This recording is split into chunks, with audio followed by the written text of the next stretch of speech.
Mga kababayan, kamusta po? Si Kamanong po inyong lingkod ay nagbabalik po muli para po magkomento po sa inyo dito po sa Tambayang Makabayan. Sana po nasa maayos po kayong kalagayan at tayo po ay mag-umpisa na, magkomentuhan na po tayo. Komentuhan po natin ito pong retired captain na si Rhea Baleros, mga kababayan. Ito pong si Cap Baleros ay talagang ayon po sa kanya ay tahasan niya po, direct to the point na sinabi dito po kay General Bronner ng AFP na ang ating bansa ay talamak na talamak sa korupsyon. At kung hindi po ito titigil at ang ating bansa ay talagang lalamunin ng mga magnanakaw, ang mga magnanakaw sa ating bansa na sangkot halos lahat, ay meron pong banta.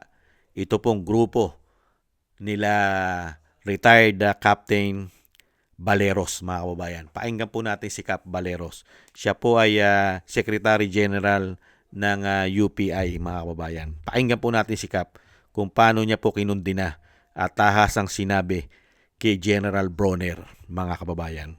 Umpisa na po natin. Halos ng senior generals ng AFP nandun kaharap namin. At ako mismo ang nagsabi sa kanila na kapag wala nang maasahan ang taong bayan sa executive branch, na alam natin wala na talagang maasahan ang taong bayan. Sa legislative branch, kasabot sila sa malawakang anomalya. Ang judiciary natin, wait and see. Ang nakakatakot, karamihan rin sa kanila nababayaran.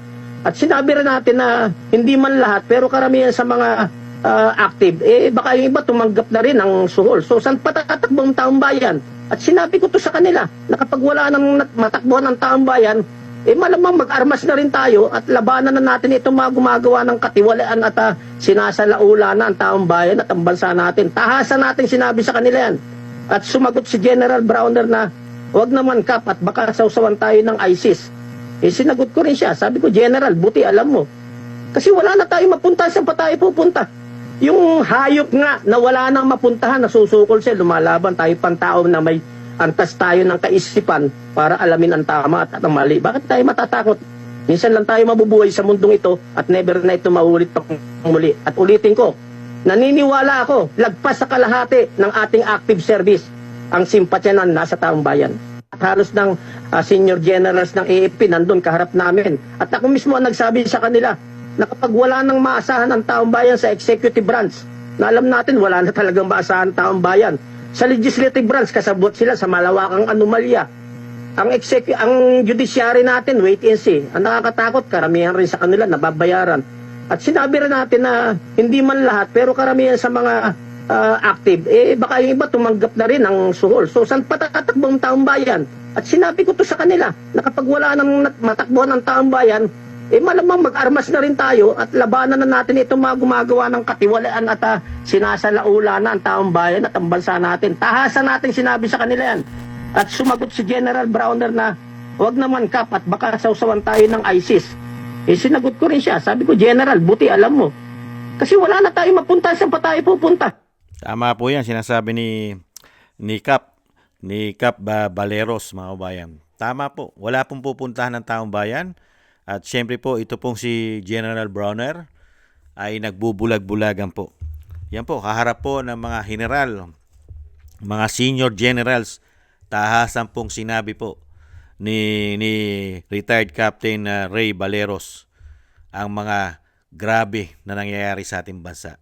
At syempre sinagot naman daw po siya na huwag naman daw po sana, mga kababayan. Baka daw po sausawan ng ISIS. Sinasawsawan na nga tayo na masigit pa sa ISIS . Masigit pa. Masigit pa sa mga terorista ang sumasawsaw sa atin dahil halos lahat kayo.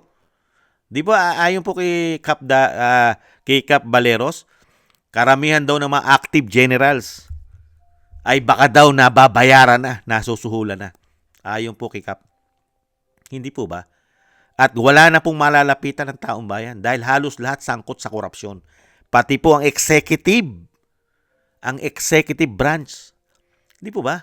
Legislative, Ombudsman, COMELEC, NBI, AFP, PNP, DILG, DOJ. Halos lahat. Di po ba? Halos lahat may issue ng anomalya Sino pa lalapitan ng taong bayan? Pati AFP, PNP, DILG. Nakita niyo po, NBI na magpoprotekta sa taong bayan. Wala! Kaya nga po sinasabi ni Cap Baleros, saan pupunta ang taong bayan? Baka pagka nagtuloy-tuloy yan, baka mapuno na. Pagka puno na ang salop, baka mag-armas na. Mag-armas na rin ang taong bayan at siyempre po ang mga ex o mga retired military natin, mga retired militaries natin. At nahandyan pa ang mga kababayan natin sa Mindanao. Hindi po ba yung mga sanay pong humawak din ng armas? Hindi po ba mga grupo po nila Nur Miswari at marami pang iba diyan po sa Mindanao? Kung ganyan po magpapatuloy na magiging bulag. Bulag po. Nagbubulag-bulagan po ang ating mga general sa nangyayari po sa ating bansa. Katulad po ngayon, grabing kahirapan po ngayon. Dinala po tayo sa isang damukal na korupsyon, issue ng korupsyon at politika. At ngayon po, meron na naman tayo pinagdadaanan na sobrang hirap. Dahil po yung digmaan sa Middle East. Naapektuhan na po tayo sa kahirapan. Naghihirap na po tayo. Mas lalo pa tayo maghihirap ngayon dahil grabe po ang apekto po niyan, lalong-lalo po sa pagtaas lahat ng ating bilihin at gastusin, ubod ng taas. Hindi po ba dahil pag tumaas ang gasolina, automatic po yan. Lahat po ay tataas, mga kababayan. Kaya nga po yung walang ginhawa pang naidudulot ang pamahalaan, mahigit 3 taon at mag-4 na taon na walang dinulot na kapayapaan, walang idinulot na kaginhawaan sa taong bayan. Pero sa kabila nun, wala pong nakikita at wala po tayong nakikitang aksyon ng mga men in uniform generals natin sa ating bansa. Kaya tamang-tama po yung sinasabi po ni Cap Ray Valero, ni Cap Ray Valeros. Mga kababayan, wala tayong lalapitan. Wala pong lalapitan ng taong bayan. Kahit po sa AFP, PNP, NBI, DILG. May lalapitan ba ang taong bayan? Sa korupsyon, issue ng korupsyon? Sige nga. Sa pamumulitika, lalong-lalo sa ginawa nila kay dating Pangulong Duterte, na walang due process, kidnapping, may lalapitan ba taong bayan? Nagtatakipan sila eh. Yan po, nakikita ng taong bayan, yung nagtatakipan. Pinuprotektahan nila ang isa't isa sa nangyayari, anomalya sa ating bansa, korupsyon, politika. Hindi po ba?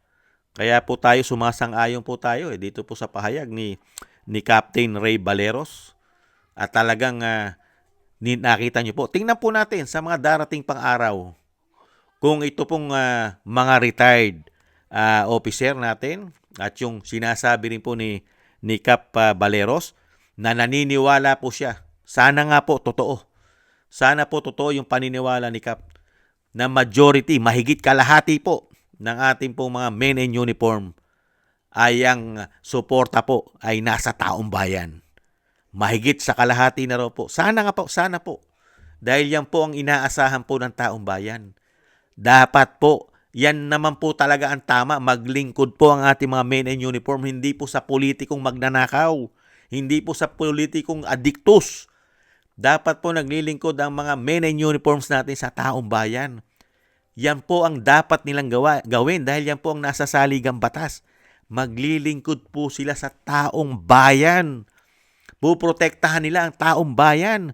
Puprotektahan nila ang pera ng bayan. Lalo-lalo sa mga magnanakaw. Hindi po ba? Pero hindi po natin nakita yan sa panahon ngayon. Nakita po natin yan. Katulad po ni Kamanong, buhay na po. Nung pinoprotektahan po nila ang taong bayan. Kay Erap nga, pera lang ng weteng na protektahan. Tinanggal si Erap. Ang issue sa weteng nag-umpisa. Meron na raw po mga korupsyon. Pero ito, grabe. Grabe, trilyon. Daan-daang bilyon. Pero wala silang kibo.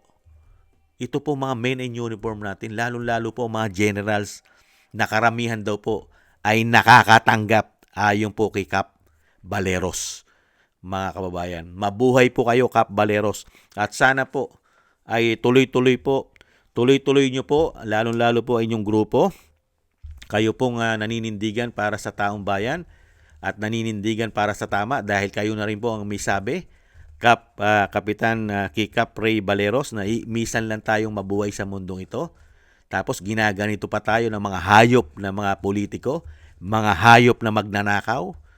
Ginaganito lang tayo na misan lang tayo mabuhay pero tayo ay pinahihirapan ng mga hayop na ito. Kaya po, sana po, marami na pong magising at magising na po yung mga kababayan natin na magpuprotekta, lalong-lalo po yung sinasabi nyo po na mga kabaro po ninyo na dapat ay nagpuprotekta sa taong bayan. At syempre po, matauhan na po ang mga general. Magising na po. Sobra-sobra na po ang nakuha po yata nilang pakinabang. Maglingkod naman kayo sa bayan. Sobra-sobra na yata nakuha nyo mga pakinabang, mga sir. Mag-aapat na taon na. Hindi po ba napakarami ng pakinabang ang nakuha ninyo, di umano? Hindi pa ba kayo busog na busog? Hindi pa ba sapat sa inyo yan? Maglingkod naman kayo sa taong bayan kung ayaw nyo magkaproblema ang bansa at magkagulo ang bansa. Katulad po na sinasabi ni Kap Baleros. Hindi po ba? Wala na pong mangyayari sa bansa. Hindi na po kayang paunlarin. Hindi na po kayang ayusin ang bansa pagka ganito. Bulok ang sistema ng bansa. Bulok ang gobyerno. Kurap ang gobyerno.